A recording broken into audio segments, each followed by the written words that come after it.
So good governance is perhaps the single most important factor in eradicating poverty and promoting development.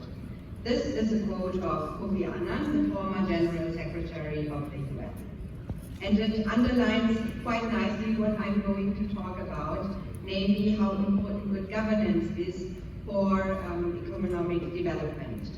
I would like to present to you today how my organization, CAS Philippines, contributes to economic development through our different activities, mainly focused on good governance and democratic principles. So good governance is critical in helping to expand the Filipino middle class and thereby driving economic growth. Next slide, please. So this is the outline of my presentation. First, I would like to talk a little bit about the relationship of good governance and economic development. Second, I would like to emphasize the strategic value of the middle class, but I would also like to talk a little bit about the challenges we see from a governance standpoint in order to expand the middle class in the Philippines. And lastly, and this will be the bulk of my presentation, I would like to introduce you to the work we do here in the Philippines. I would also like to thank the organizers so very much for having me this morning and putting this critical forum together. I would like to congratulate you in choosing the topic middle class.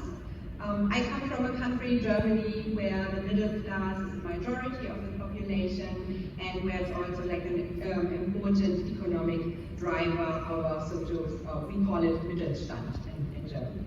So congratulations also for choosing the topic. But let me start with my first point. Next slide, please. The relationship between good governance and economic development. There is a lot of, back to the previous slide, yes, thank you. So there is a lot of research out there on the linkages and development.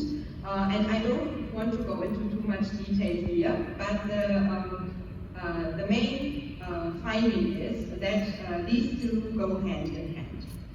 Good governance is not only a worthy goal in and of itself, it's also a means to achieve other outcomes, and this is mainly economic growth. So just to give you some of the examples of the linkages, so in poorly governed countries, high level of corruption leads to evasion of taxes that could have spent for productive government investments and social expenditure for the poor.